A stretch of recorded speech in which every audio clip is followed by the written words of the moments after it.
focus is about the ability to attend at will, right?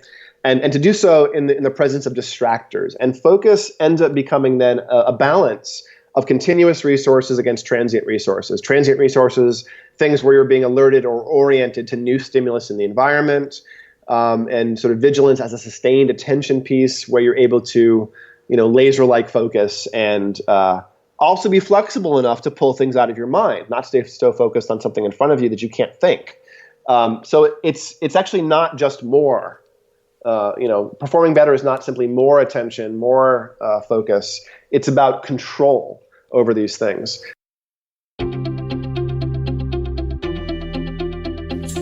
I'm Srini Rao, and this is the Unmistakable Creative Podcast, where you get a window into the stories and insights of the most innovative and creative minds who've started movements, built thriving businesses, written best-selling books, and created insanely interesting art. For more, check out our 500-episode archive at unmistakablecreative.com. Andrew, welcome to the Unmistakable Creative. Thanks so much for taking the time to join us.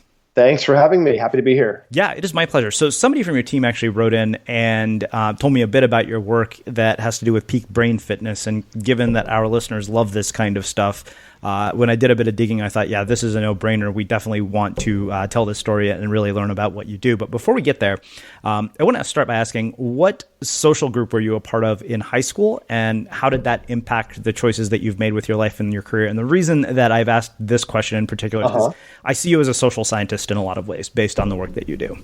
Oh, that's interesting. Yeah, I in high school I was I guess one of the geeks. I guess that's pretty. Let me think. I attempted. I was a little bit into sports, but it was like track and cross country. It wasn't football and soccer in my high school. And I was on the chess club, so that should put it in context pretty well. Heavily geeky, a few, some specific academic interests, just a few friends, that particular flavor of high school clique, I guess. How did that impact the choices that you made sort of with your life, college degrees, careers, all that? I don't know that it has, honestly. Okay.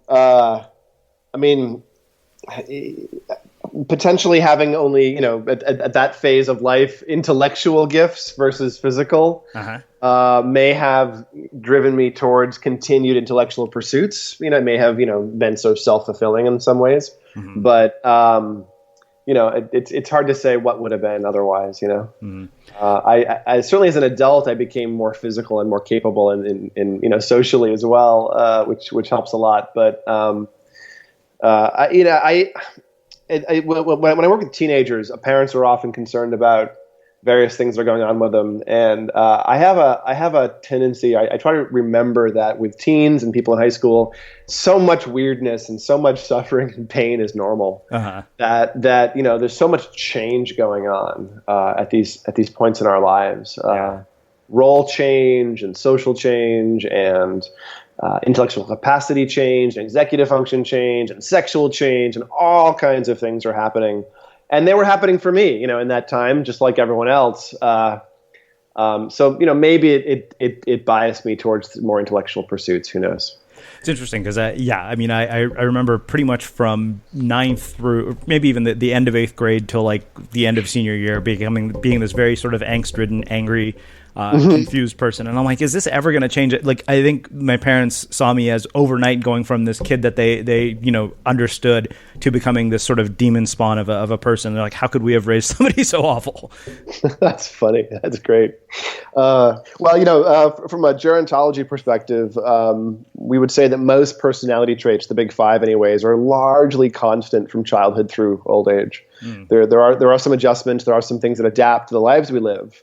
And more capacity and more sort of mellowing in some of the personality traits because of demands on us. But largely, gerontologists, social scientists would at least argue that personality is largely constant. So you may not be able to blame anything but your own wild man nature. here. So that's really interesting that you said that a lot of things don't change, especially given that, a lot of people, I think, when they look at things like self-improvement, when they read all these books, they listen to shows like ours, I think largely are driven by this desire to change in some way or another. So that being said, what you just said about certain things not changing, how do you actually experience behavioral change? Yeah, I'm when I'm saying things don't change, I really mean personality. Sure. And specifically, the research would support the Big Five model, also known as the canoe or ocean model. For ocean, it's openness, conscientiousness, extraversion, agreeableness, and neuroticism. And those things all mellow personality-wise. But I'm a cognitive neuroscientist, so I work at the mind-brain sort of junction. And for me, it's not so much about personality as it is about resources. Mm-hmm. And so I view the mind largely as a physiologically bound or limited resource.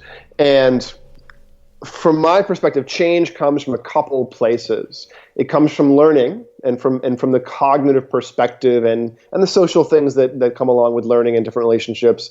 But it also largely comes from integrating different resources with different and different control systems, improving resources and improving control over those resources. Mm-hmm. Physiologically, neurologically, is a lot of what we have control over. And we're sort of tapping into this idea that plasticity is a base feature of nervous systems, of brains and other nerves. Plasticity isn't something that only happens when you're young. It only happens when you work really hard at studying or doing something to yourself. It's happening always, and it's not so much if you're going to change, it's how. Mm-hmm. In terms of habits created by the environment or your response to the environment, at least.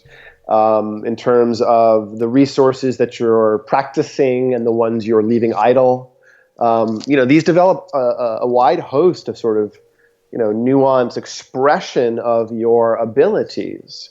Now, that doesn't mean that you're still not neurotic or extroverted or introverted or whatever in terms of personality characteristics, mm-hmm. but it means that you can go from being profoundly ADHD and anxious and not sleeping well to incredibly performant, self-assured, and capable. Okay. Those sorts of transformations are possible, and they're possible through many mechanisms. Mm-hmm. Temporarily, sort of supported transformation, if you will, through things like nootropics or psychiatric meds sometimes, or other structural transformations, like we perform differently when we're in classrooms versus with our buddies out on the street doing crazy things. Mm-hmm. So there's lots of ways to accommodate or scaffold change, biochemically or socially. But you can also dramatically go in and change resources, structural and functional abilities, using things like nootropics and neurofeedback and meditation and a few other biohacks, essentially. Well, we'll get into all of that because I have so many questions about that just based on what you just told me.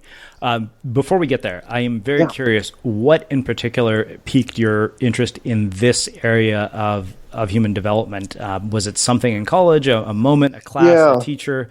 And the other thing is, why do you think people miss out on things like this in their lives? Great. Yeah. Thank you. Great questions. For me, it's not an event that created my interest in self-change. It was probably like, everyone else who really focuses on the need for change. It was suffering, I had my own personal, cognitive, intellectual, emotional suffering as a kid and as a teen. And I mean, clearly I was a geek. I had to be somewhat angst-ridden, right? So, I was one of these really early sort of voracious readers and intellectuals, and as a kid I took everything apart and had to know how it worked. And for me, the acquisition of information about how things were put together and functioned was pretty fascinating all on its own.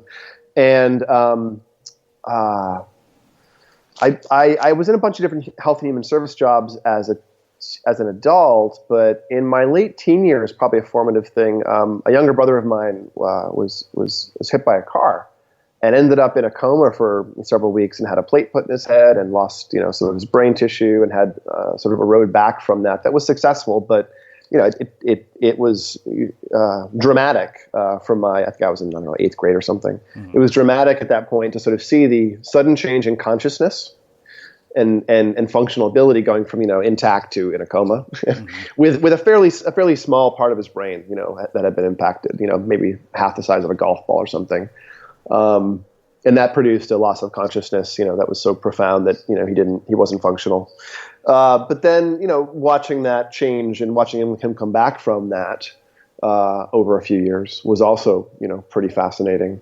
And this was back in the early 80s or so, right? So this was before we knew as much as we know now about the brain. Back then we thought that plasticity occurred in kids, and based on new cell growth slowing down, was sort of over by the time you were somewhere between 7 and 11 years old, which isn't true. Now we know that you're still making cells your whole life, but back then it was sort of, I chalked it up a little bit to this, young brain rebounding. But over, that got me interested in more of the health and human service stuff, and I ended up working in various health and human service jobs for many years, and worked inpatient psych and in group homes for multiply disabled, sort of retarded and deaf and blind adults, and worked with kids and elders in various circumstances and environments and populations and challenges all over the place in health and human services.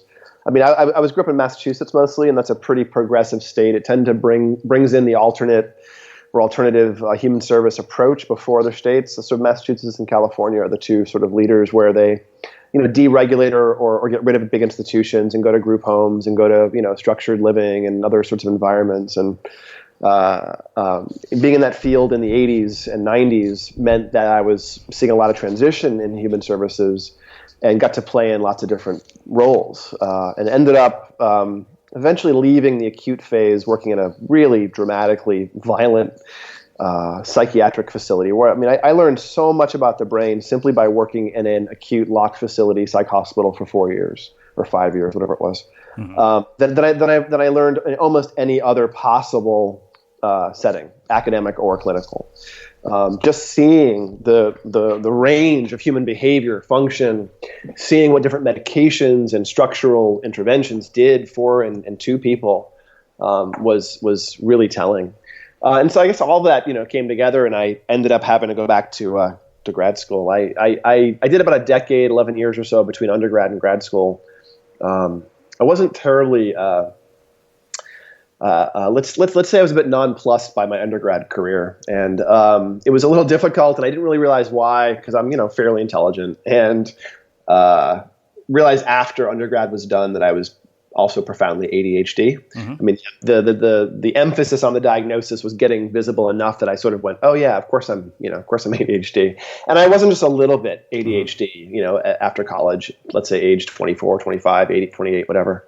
I was profoundly ADHD. I was the most hyperactive person in my late 20s, the most fidgety, rapid talking, interrupty, poor planning, going in 19 directions at once individual in my late 20s, as any, problem child, 8-year-old holy terror is, and like many adults do have sort of reduction of obvious symptoms with ADHD. They accommodate, and it becomes sort of like internal storms and restlessness and distractibility they manage or they mask or they, deal with in some way.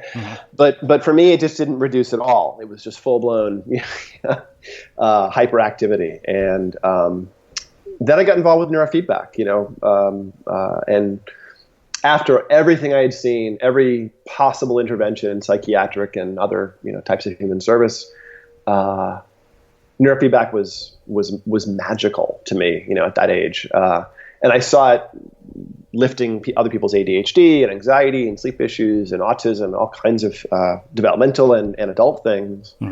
And I would just stay around, and I ended up getting a job working in neurofeedback in Providence, Rhode Island, and for this wonderful guy named Larry Hirschberg, who still has a practice there. And for a couple of years, I worked for him and saw all these amazing transformations, and then would stick around after hours and train my own brain. And in some ridiculously short amount of time, I went from profoundly hyperactive, but still intelligent, to completely self-controlled, zero ADHD, zero diagnosis or diagnosability of executive function things. And I did it in something like 18 or 20 sessions, which is, fast even for neurofeedback. But it was exactly, the right approach for my brain. I've been working in the field at that point for several months, and I was, getting a handle on how to do it, and was, my own client in that way.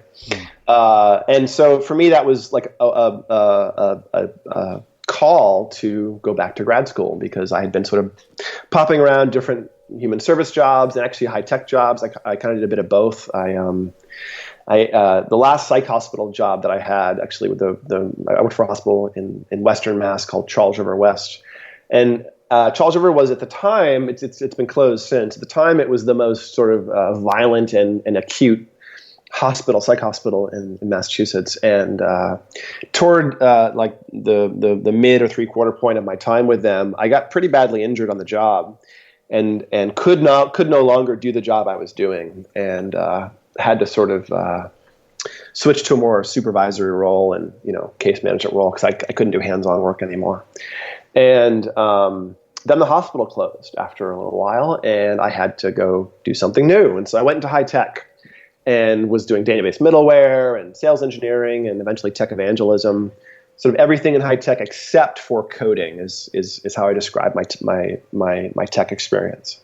And I did that for several years in the sort of Burlington tech corridor in Massachusetts, and worked for lots of really interesting, companies that did really cool things. And get kind of tired a little bit with that, and not bored so much, but get tired of focusing on the bottom line as the goal. I spent 10 or 15 years working in human services where it was all about the individual, making small progress, and not at all about the bottom line, because human service pays really poorly.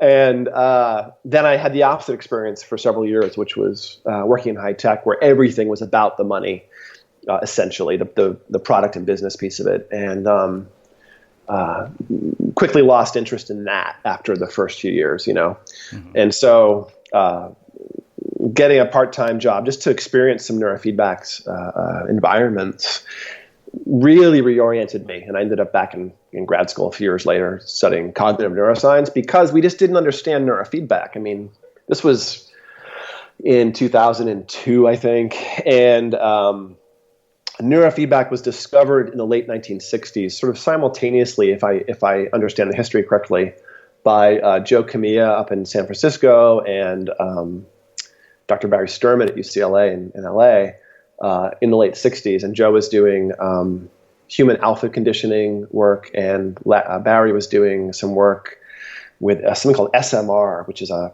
sort of magical frequency in the brain in some ways, sensory motor rhythm. And he was working on cats, and found that cats that had had some training in SMR were ridiculously resistant to seizures. They had, they could be exposed to toxic chemicals that would normally cause seizures.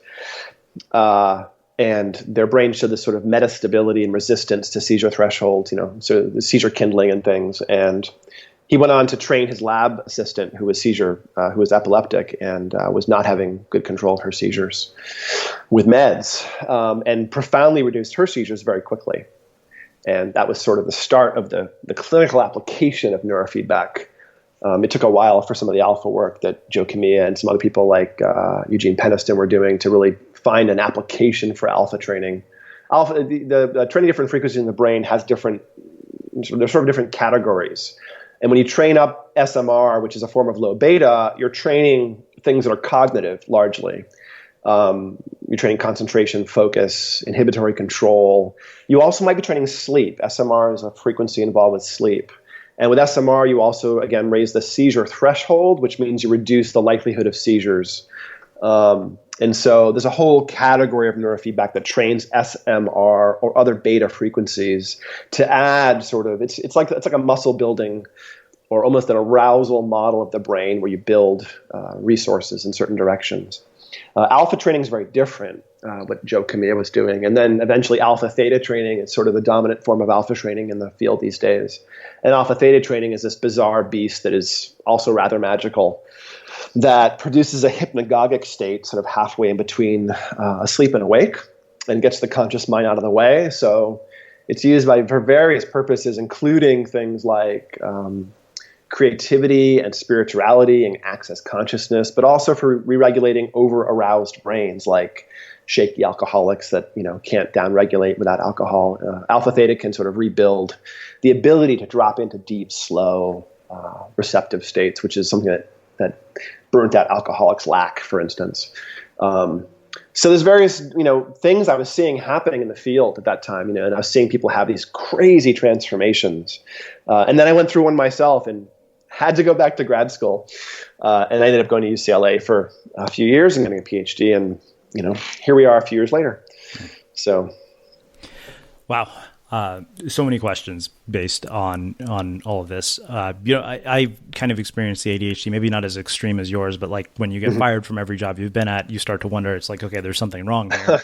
And at a certain point, I remember thinking, well, why has nobody ever mentioned this? And I totally get that. Like that was my story in so many ways. And now, I have to sit around and do things that require intense amounts of focus, like write books.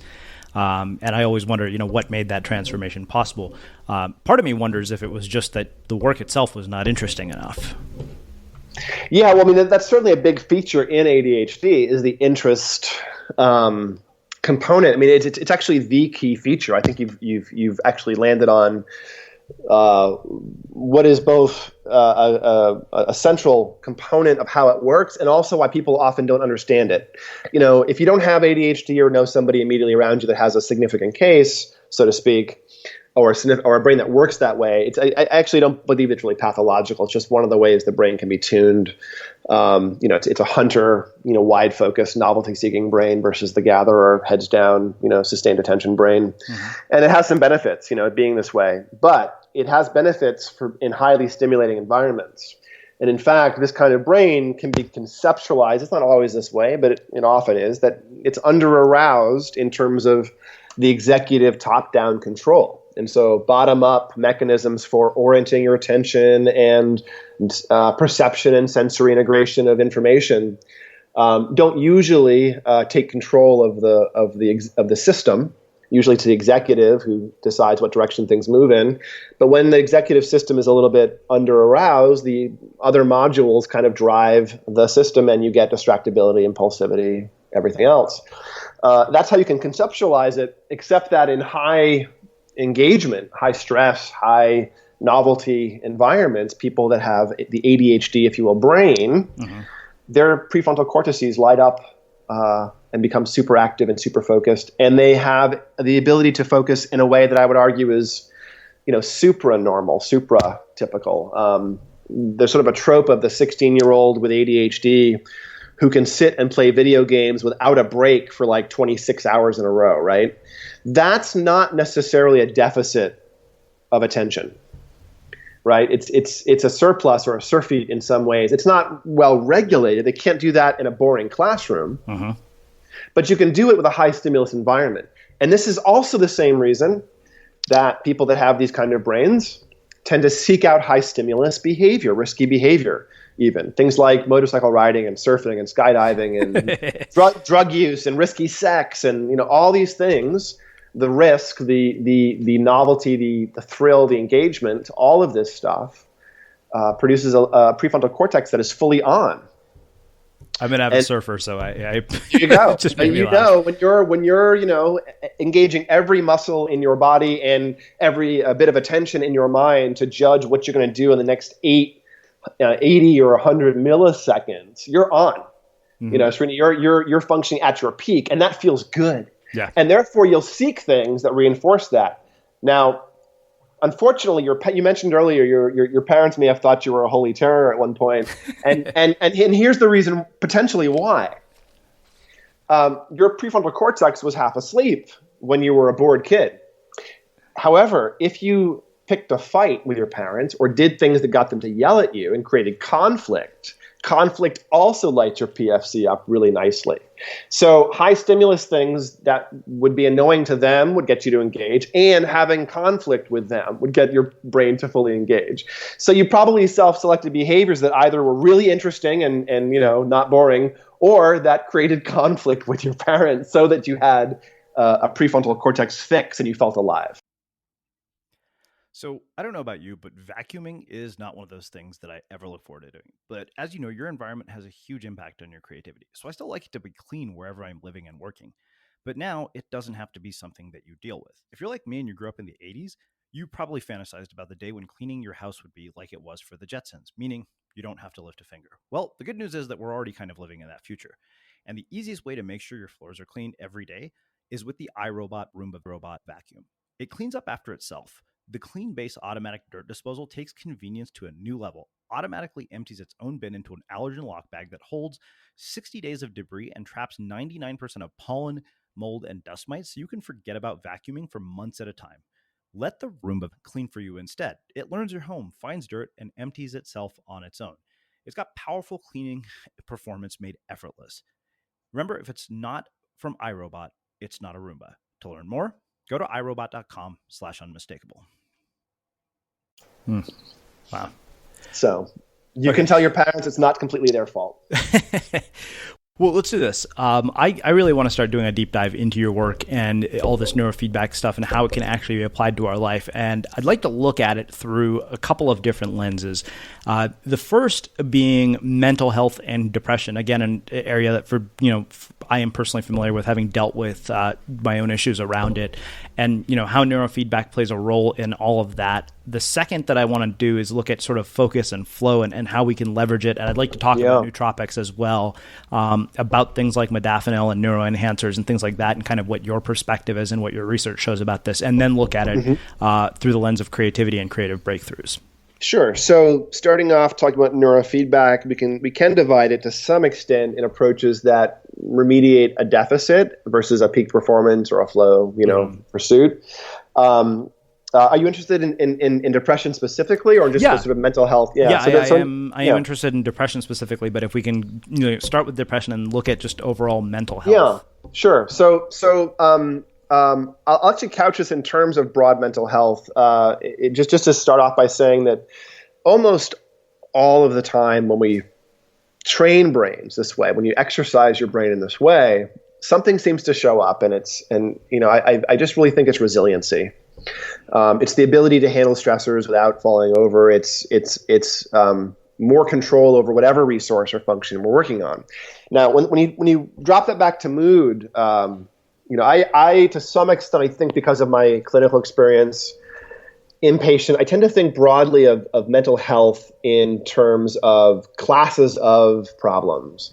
And for me, it's often things like mood disorders, thought disorders, executive function disorders, and personality disorders, and substance use disorders. It's sort of those axes, if you will. Mm-hmm. And it's not exactly the axis, 1 through 5 that the DSM uses, but it is those sort of clusters. And to some extent, there's a physiological clustering in my mind, or a behavioral, in terms of what happens when you're in one of these areas. But the mood stuff, a lot of mood is really tied up aggressively in the brain with anxiety. And so I think what is, just like other things are lumped together, misdiagnosed, I think what is depression can be very many things for different people. For some folks, it is, crippling weight and dread. For some folks, it is this gnawing, lethargy or helplessness and hopelessness. Regardless of how we define it in the DSM, it is a significant challenge in mood that lasts for a while. A lot of these profound mood dysregulations seem to be at least partially mediated by hemispheric laterality. Now, there's a lot of work by Richie Davidson, who's involved with mindfulness in the brain and neuroscience projects. But even before that, he was doing work on mood in the brain. And there's a few really interesting things about hemispheric laterality that show up, including that there's often an asymmetry in the wrong direction in the frontal lobes when you have some depression. It's not exactly frontally lobe bound purely. Dr. Davidson's early work, I think, point at the frontal lobes as being really the place where this was happening. And I think a lot of his more recent work has sort of softened the emphasis on the frontal lobe, although there is a laterality component still. And what I mean by that is left versus right distribution or activity of certain functions. For from an EEG point of view, in terms of my work in neurofeedback, neurofeedback is the training process where you exercise or shape via operant conditioning or instrumental conditioning. You shape brain activity, but you just have to decide how to shape it. And the assessment part of the process is called QEEG, or quantitative EEG. And in QEEG, you gather resting baselines of EEG usually, and then sort of compare them mathematically to a normative database with several thousand people's brains in it. And when I do this with people who are depressed, the reference sample is a quote unquote clean and typical population, so no mood disorders, no substances, no caffeine, no head injuries, yada yada yada. And when I get somebody who's got major depression and a history of that, usually on or off meds, symptomatic or asymptomatic, there's often, and this is what was suggested by Dr. Davidson's earlier work, there's often a frontal asymmetry, meaning that from an EEG perspective, there's an excess of alpha waves on the left front part of the brain, and there's an excess of beta waves on the right front part. Now, to typical or healthy, if you will, average brains usually have more alpha on the right front and more beta on the left front. Now, let me break those down, what that actually might mean. Alpha is at least 5 or 6 different things in the brain, so it's not a simple phenomenon. But we can think, again, in terms of the brain as a regulatory structure, and alpha is an idling frequency often. So when you close your eyes, for instance, the visual cortex drops into alpha because you don't need to use your visual cortex with your eyes closed. Your primary visual cortex is mostly there to be the screen that you project stuff onto. So if you close your eyes, you get alpha waves back there. Frontal alpha can be a couple different things, but when it's this asymmetric alpha, when it's left dominant, then you go, that's not really what you want to see. And in contrast, beta is an active frequency. You're thinking in beta, your cells are pumping out faster frequencies. To put it in context, numerically, alpha is like 7 to 13, and beta's 12 to 38 or something. There's various sub-frequencies in there. And when you see a left dominant alpha, it means that the left is not active enough and the right is too active. And to some extent, these ratios track across mood and even things like joy and even things like approach versus avoid behavior. And approach versus avoid is one of the underlying theories for things like depression. I mean, there's various theories for why depression shows up. And then in terms of how it operates, there's an observation that when you have major depression, you're more in the avoid versus approach. You don't explore new environments, you stay at home. It's a glass half empty, if you will, versus glass half full kind of bias. It's a negativity or withdrawn bias versus an exploratory and positivity bias. And you can see that a little bit in frontal asymmetries. And so that's one of the ways we use this tool when working with clinical things, is saying, okay, here's some brain activity that's showing up. It's unusual at a population level, and the literature often suggests, and clinical experience often suggests, that this pattern might mean depression. And then, sir or ma'am, do you have a history of some depression? Because that's what this might mean. And you may be catching a bunch of qualifiers here, Srini, and how I'm presenting this stuff. Mm-hmm. The quantitative EEG process is not a diagnostic snapshot, the way something like MRI is, where you look at tissue and say, aha, there's something happening here. Right. MRI is a statistical pattern. QEEG is a statistical analysis of you compared to what is typical and often happening in brains. Now, just because you're different than typical does not mean something's wrong, but it might. And there's a lot of overlap between what's a healthy pattern and what isn't, but certain things are really robust. Certain patterns really jump out. And this is relevant for the other questions you've asked about how this stuff is used. Mm-hmm. For clinically, if I see a frontal asymmetry, I think, ooh, depression might be a feature here. If I get a complaint of depression, but what I see is hypervigilance or rumination patterns, which show up as hot spots, excess beta in the back of the head, eyes closed, not enough alpha. We think of that as hypervigilance, the visual cortex and sensory cortices staying lit up just in case. Or you see excess beta over the anterior cingulate, which is involved with switching attention. And you think, maybe that person's anterior cingulate is, a hamster wheel driving in circles and thinking of the same thought and can't actually switch. I wonder if there's OCD there.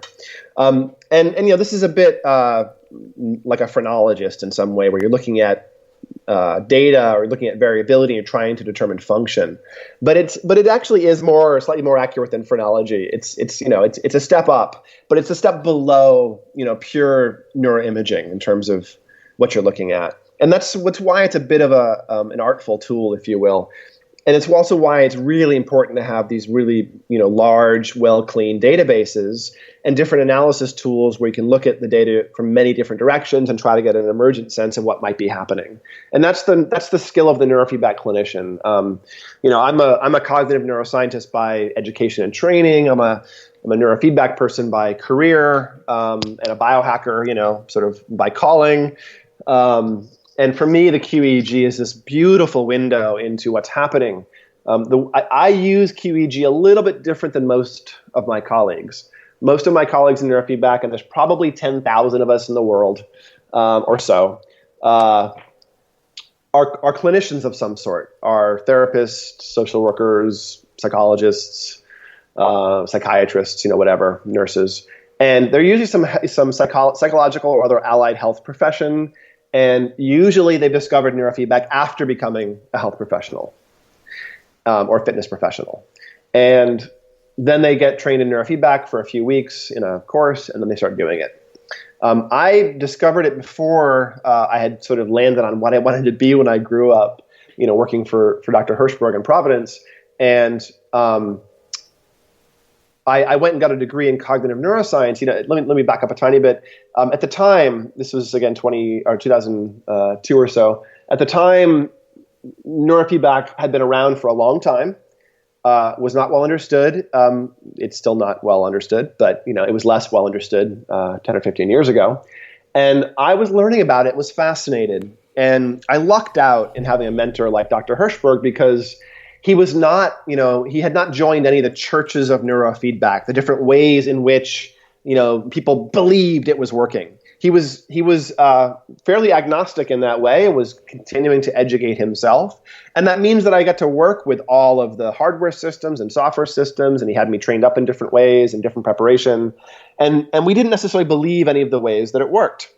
In terms of how people were explaining it, we just learned the neuroscience and the techniques and then tried to apply them as best we could. And over that time, I got a real appreciation for neuroscience. Dr. Hirschberg's a clinical psychologist, but a very neuro-heavy one. And I ended up going to get the degree inspired by what I was seeing. But at the time, there were about 3 different sort of churches of neurofeedback. And they all had completely different ideas about how it was working. And to some extent, the ideas that were underpinning the theories were in conflict. They could not be reconciled.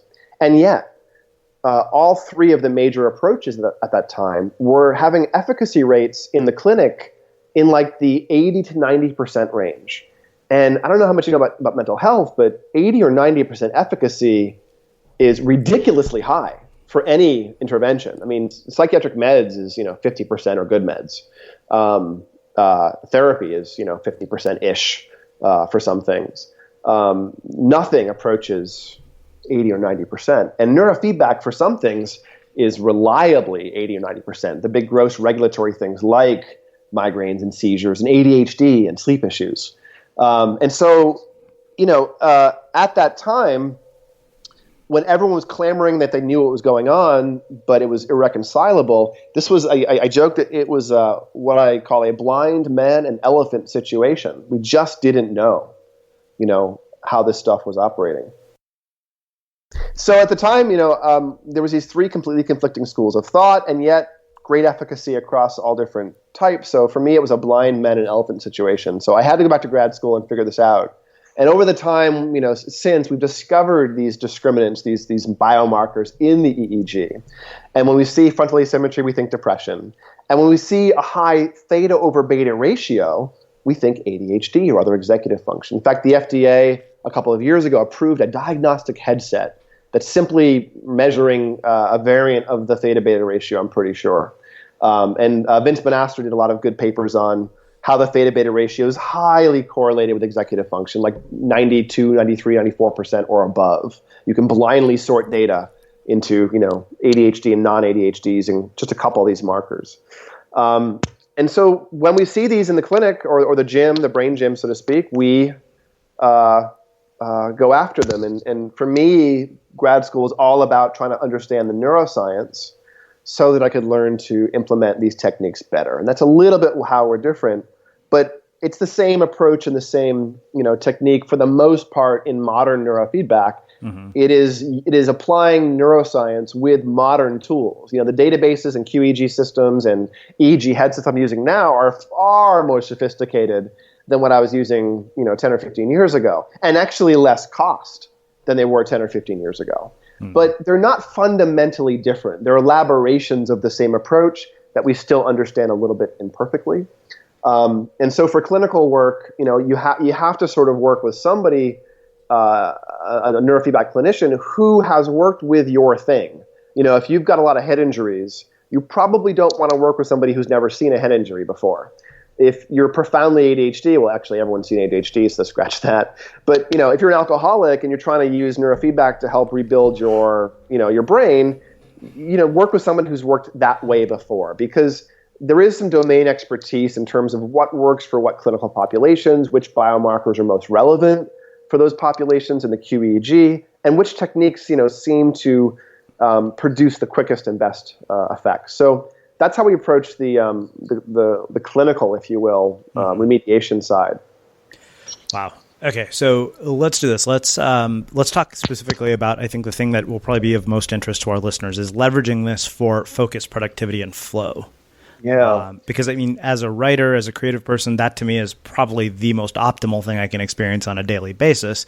So I'm always curious when I talk to people like you how I can have more of it in my life. Yeah, so focus is about the ability to attend at will, right? And to do so in the presence of distractors. And focus ends up becoming then a balance of continuous resources against transient resources. Transient resources, things where you're being alerted or oriented to new stimulus in the environment, and sort of vigilance as a sustained attention piece where you're able to, laser-like focus and also be flexible enough to pull things out of your mind, not stay so focused on something in front of you that you can't think. So it's actually not just more. Performing better is not simply more attention, more focus. It's about control over these things. And that is true of flow state. I would argue the reason that flow state is so attractive is because it's an intuitive concept. We've all been in flow state where we have, what I really consider access consciousness. And it's this knowing state if you're doing it mentally, and it's this performance state if you're doing it in some, in the zone way. You're golfing, you're playing your high performance sport, whatever it is. I think it's all the same thing. It's getting the extra busy cognitive self out of the way and bringing the well learned and sort of deeply resourced skills into the driver's seat. Some of that's getting out of our own way. And some of that is building resources so that we don't vary in our performance quite as much. We don't drop off when we are fatigued or challenged or there's too many things demanding our attention. How you can do that is, you certainly can do neurofeedback. SMR training brings up cognitive abilities, especially inhibitory control. And as I've been hinting at earlier, inhibitory control is a lot about how the brain does its job. And so as you bring that up, ADHD drops away, focus and vigilance go up. You can also train up active, faster frequencies in beta and give yourself that sense of laser-like, limitless attention. You really can, tune that in with neurofeedback. But neurofeedback, as I've been describing, is a little bit of a complicated, long process. You got to do this training for a few times a week, for a few months. It'll make big changes, but it's a process. I think more people don't do neurofeedback for the same reason that more people don't have, washboard abs and 10% body fat from going to the gym 5 times a week or 3 times a week. It's because it's not instantaneous. It takes a commitment and it takes some time to tune in what's going to work. But you can train up, faster alpha frequencies, the access to flow state. You can do this alpha theta work and get access to consciousness, sort of, create creative generative internal states. And so what performance is for you versus the next person might be different, right, Srini? So if we look at your brain and you've got a lot of attention resources that appear to be pretty classical and performant, and we assess your attention and find that you're a couple standard deviations above average in how accurate and quick you are in your attending, but we also see hypervigilance and a few of the other anxiety markers, and you report sleep is bad, then your performance is all about getting the bottlenecks out of the way. But if you're inattentive, you're stuck in alpha mode, you're spacey, then the performance stuff's all about getting beta, getting some new resources laid in. So you can do that with neurofeedback. For folks that don't have access to it, aren't interested in spending a few grand on their own systems or on engaging with a clinician, the obvious answer that I hope many of your listeners already know is meditation or mindfulness. That is absolutely profoundly effective on the cluster of executive function challenges that many of us would love to remediate from a deficit or a peak performance perspective. The problem, the disconnect I often find here is many people have a perception about what mindfulness or meditation is. It's a little bit off the mark, It's all caught up with trappings of spirituality and, Buddhism. And yes, meditation and mindfulness are Buddhist, essentially processes or skills, but they're also present in many other forms of, life. And I would argue that Buddhism is the least religious belief system that there is. In fact, it at least in classic old forms of Buddhism, sort of Theravada, which is Indian or Southeast Asian Buddhism now, that stuff reads more like psychology textbooks than like anything else. There's very little concern with cosmology, and there's everything about how your mind works and how to get control of it. So in modern parlance, mindfulness and Western meditation, if you will, is a sort of slightly sanitized version of meditation that I think misses some benefits of meditation, but also does emphasize some of the key features. And I will define mindfulness as paying attention in a specific way to the present moment on purpose, and ideally with curiosity or with a sense of interrogation. And the reason I had that last one, and this is why I teach meditation, is because it's so easy. I mean, you will have internal dialogue, you will have judgment, you will have evaluation of what you're doing, and you'll also have second and third thoughts. Things that are happening that are being spawned by other thoughts you're having. Your mind is like a pool, and you're dropping pebbles in it, and each set of ripples is causing other ripples. It's a pretty busy environment. So people often have resistance when I teach or when I talk to them about mindfulness or meditation. And one of the first things I often hear is, well, I can't shut my mind off. I mean, I can't meditate. I'm not going to be any good at that. That's not me. And the problem is that that's actually not what mindfulness or meditation is. It's not shutting your mind off. I mean, you might get to a place that has more spaciousness internally if you meditate. But the act of meditation is not that. The act of meditation is attending in a specific way to the present moment or to some other anchor on purpose. So when you attend, if you watch, your breath crossing your upper lip, or the air in and out of your belly, or some sound, or some mantra, or whatever it is, when you anchor your attention in a specific way, what happens is it doesn't stay anchored because you're alive and you have a frontal lobe that, isn't perfectly zoned in all the time.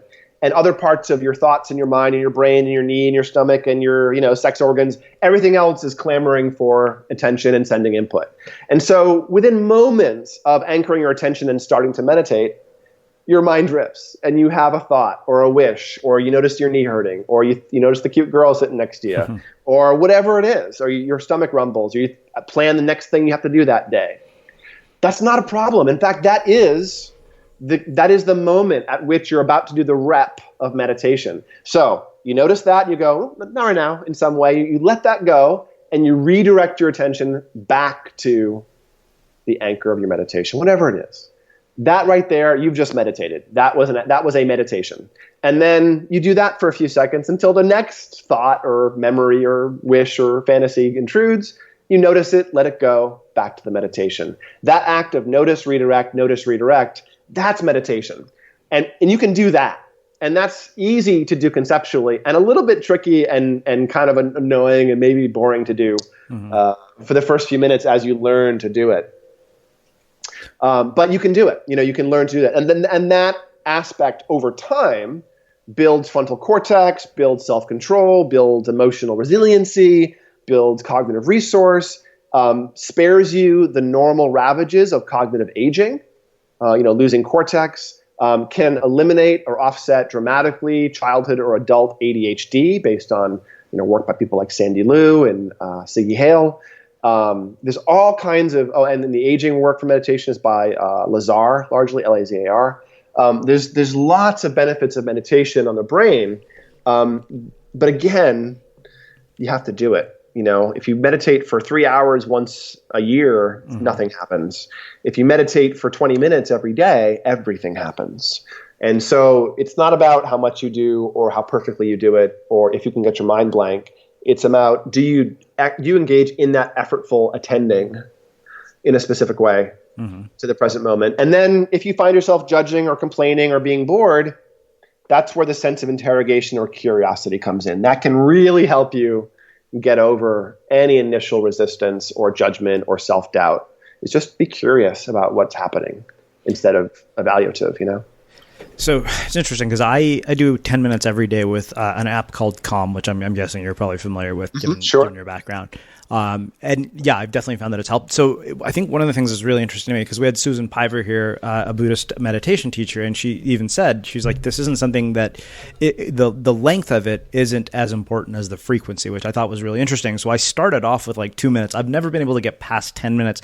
And I'm curious, if I'm able to sustain longer periods of meditation, does that increase my ability to focus on other things for longer periods of time? Great question. I don't know that the neuroscience literature supports that any more than about 20 minutes is necessary.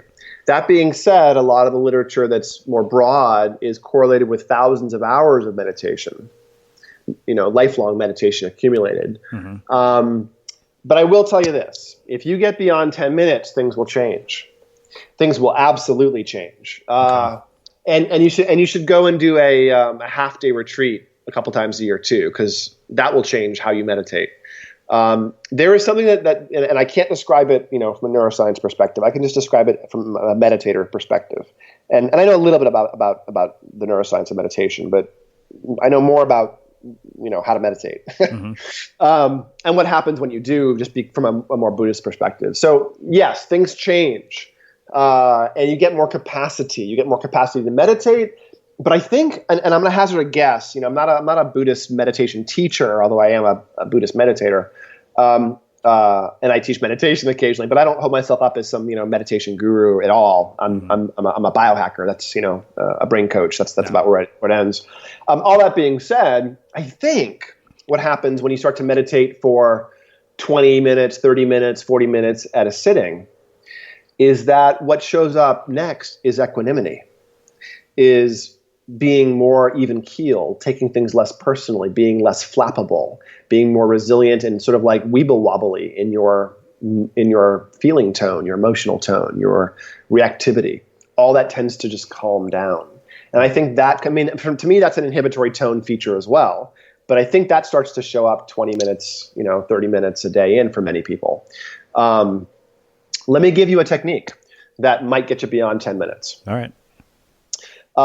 You may already meditate this way. It's really basic. So I like to give people a focus. Doesn't matter what it is, but my classic way of meditation is doing a samatha or single point awareness for like 5 minutes. So I'll set a timer to go off 5 minutes into a 20-minute meditation, and then another bell to go off 15 minutes later. So I get a 20-minute meditation essentially. But the first 5 minutes, I'm focusing on the narrow point, the narrow sensation of air crossing my upper lip as I breathe in and out. That's it. Packing it down, narrow, narrow, narrow. And I find narrow packing of attention, samatha, single point awareness, can quiet things pretty quickly. So I like to do a few minutes of samatha to start. But then I do a more awareness practice, a more open focus, vipassana, which I consider present time awareness. So for me, classic concentration or samatha is single point awareness, and vipassana or insight tradition is present time awareness. And so I do a little bit of stabilization focus just for a few moments or a minute or 2 or 5 minutes to really ground. And then I do a longer practice, usually at least 10 or 15 minutes. And here's a practice that will probably get you beyond 10 minutes. So you simply, once your breathing is relaxed, once you've stabilized a little bit for the first few minutes, you simply take your attention and place it on the cycle of breath. You breathe in, and of course, classic Buddhist instruction, when you're breathing in, know you're breathing in. When you're breathing out, know that you're breathing out. It's actually all meditation needs to be. But in this practice, you breathe in, breathe out. At the bottom of that cycle, count 1. Breathe in, breathe out, keeping your attention on the breath. Bottom of that cycle, breathe 2, or count 2. And do it that way, where you're really attending to the cycle of inhale and exhale. At the end of each cycle, count. And whenever you lose track of where you are, start over. And it might not take you very long to get to the 10-minute mark. You might only get to counting to 10. Mm-hmm. And do that cycle until you can get to 10. Okay. Without getting lost, without getting distracted or lost or forgetting. That will get you beyond 10 minutes, because doing that to 10, sort of staying engaged for those 10 cycles of breath, is actually pretty difficult and takes a couple of minutes to do if you breathe slowly and you're really attending. So just doing it once will add a few minutes to your meditation, maybe as much as 5 minutes. So if you get through it, poorly and have to start over once or twice or 3 times, by the time you've gone through that process a few times, you're beyond 10 minutes of meditation. And it'll break that by giving you something to do, essentially, or giving you a place of failure where you can then go and start over. So. Wow. So I have another question about this area, specifically around nootropics and things like modafinil and neuroenhancers. I mean, what is your work showing around that? What can people do that, enables them to take advantage of these things? Yeah. I'm not a fan of modafinil or any of the variants. I don't think they're good to take. I think that messing with histamine, which is what these things are doing, can be potentially dangerous. There's a review paper, whose author escapes me, but the title of the paper is Approved and Investigational Uses of Modafinil. And I believe the paper is freely available if you Google it. And if you look through it's a metadata study with different papers, different studies referenced. And if you look through it carefully enough, you'll discover that whenever there are underlying attention problems, ADHD, which of course isn't just a problem, it's just a variant. But when you find these problems underlying, in the populations that were experimented upon, the side effect incidence goes way, way up. And the side effects for things that mess with histamine are profound. I think that there's this, if you think about the trope of the ADHD geek, then, what do we think? Okay, they have glasses and they're, awkward, and they might also have allergies or be physically a little bit, uncoordinated. I believe all those things are actually connected to histamine. And so I think with a different sort of basic histamine regulation system, if you then go and throw modafinil or other histamine agents on top of it, you're more likely to create significant side effects than you are for the average, non-highly attending brain, if you will. Mm-hmm. And that's a problem. And I think that this gets to a significant, for me, it's a rule in neuroenhancement, if you will. You should absolutely not chase things that have side effects, ever. In fact, you should hold to the original definition of nootropic, which is only things that have, pro-brain, cognitive, memory, sleep, et cetera, effects, neuroprotective, but are not, replete with any risk of significant side effects. Now, the incidence of side effects with modafinil is pretty low. It's a couple percent. But when they show up, it's non-trivial. This happened to me. I took modafinil right before I helped design True Brain. Mm-hmm. I was on modafinil. I was having trouble with my dissertation. I was, working 2 jobs. I was teaching. I was really overwhelmed with this massive dissertation project as well. And EEG data is not easy to analyze. It's taking a long time. So I turned to modafinil because there was so much buzz around it, and took it as prescribed, 100 milligrams once a day in the morning. I got a decent wakeful promoting effect from it, a solid, 14, 16 hours of effect every day. And on like the 15th day or something, or the 14th day, at the end of the day, I was like, that's odd. My hands are kind of tender and itchy. That's really strange.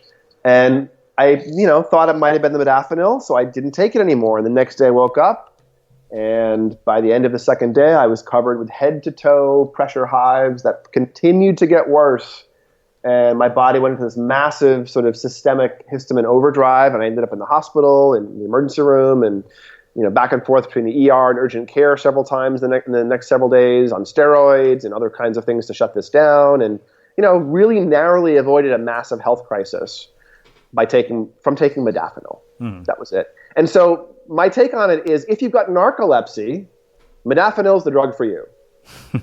But if you don't, then there's other things. I mean, I think the racetams and other sort of nootropics are significantly better at the positive features, and there's no real side effects in most, or really manageable side effects in most of these classic nootropics, the things that are choline derivatives or GABA derivatives, which would include the racetams, or the herbals, or the amino acids like tyrosine and theanine. I think these things are relatively innocuous and provide cognitive support. So since you have these, use these. When you get into the modafinils, when you get into the quote unquote smart drugs, the Adderalls and other psychostimulants, I think that you're courting disaster.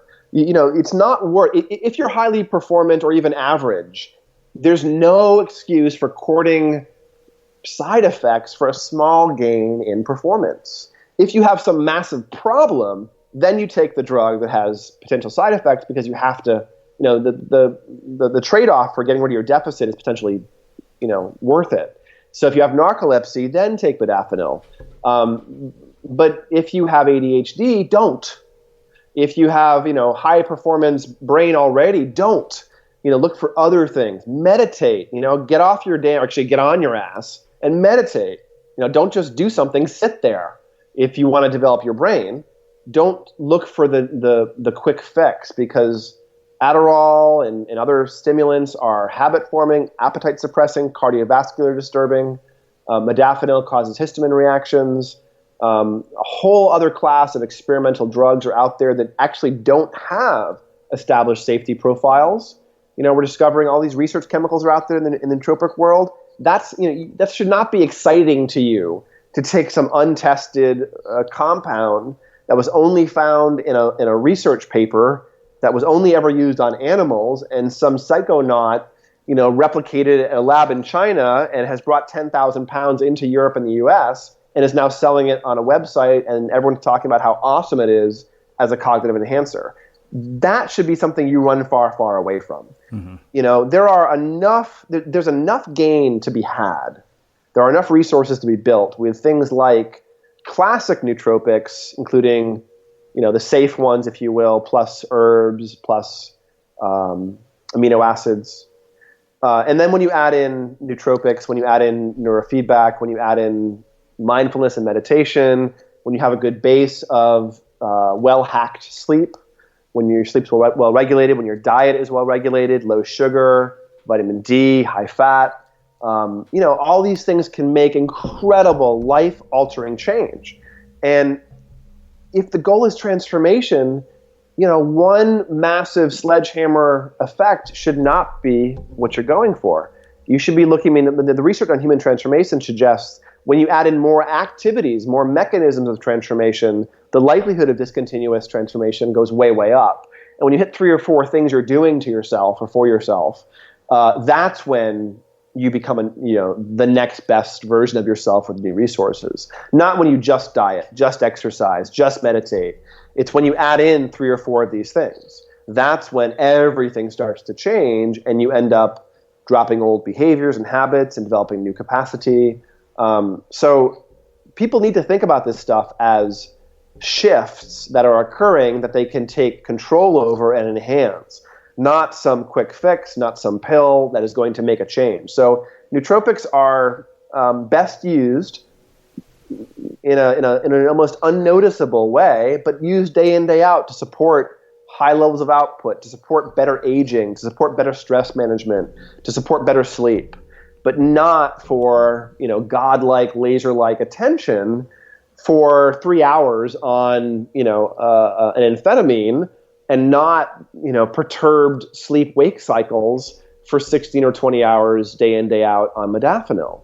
Those are not good recipes for improved function. In fact, there was recently some studies showing that modafinil, some forced choice or essentially performance tasks for people on modafinil were actually showing deficits in function, not enhancements.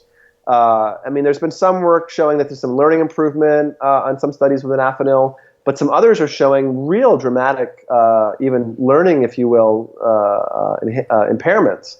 And so I'm not sure that we really understand what's going on really with regards to some of these experimental drugs. Mm-hmm. And when you identify things that have side effects like psychostimulants, like modafinil, like some of the Parkinsonian drugs that are being used by biohackers, or things that have unknown side effect profiles, like some of the research chemicals out there that have been gleaned from published studies. Those are not the place that people should be operating in self-experimentation. Not when there's so much other stuff that's well established, that's safe, and that is tractable, to change your brain. So start someplace else before you start with the prescription drugs or research chemicals. Wow, this has been incredible. You've packed it with a lot of really eye-opening insights to the work that you do. Where can people learn more about your work and all that stuff? Thanks. So I appreciate the feedback. No pun intended. We have neurofeedback centers in Los Angeles and in St. Louis right now. We're opening up in several other cities, including Boston, San Diego, Portland, and Orange County. But if folks want to look me up directly, they can find me at Andrew Hill PhD at Twitter. They can find Peak Brain at peakbraininstitute.com. And get in touch with us there. Of course, I'm also involved with TrueBrain, trubrain.com, which is a nootropic blend that we think is pretty, sort of middle of the road in terms of maximizing the safety and efficacy without doing anything crazy to your brain. What I really love, if folks are have their own questions sparked by this podcast, or they have their own brain questions, I'd love to hear them. So hop on Twitter or go to peakbraininstitute.com and ask us on OLARC. I'm always really curious to know what your own brain stories, questions, challenges are, because we know so little. Mm-hmm.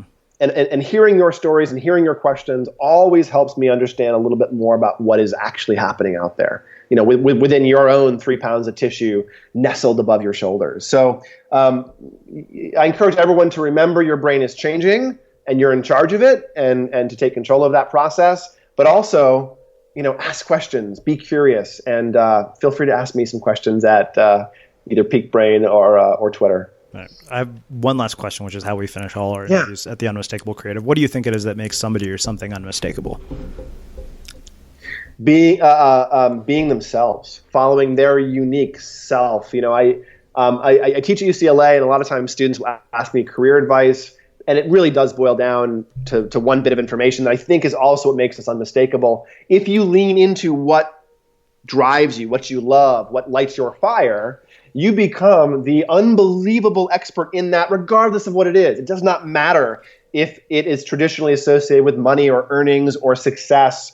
You can be the world's best underwater basket weaver. Who cares? You can be the world's best street artist. Banksy is probably not hurting for money right now. If he, sells a piece or hints a piece is being, put someplace, the world flocks to it because this was something that he couldn't not do.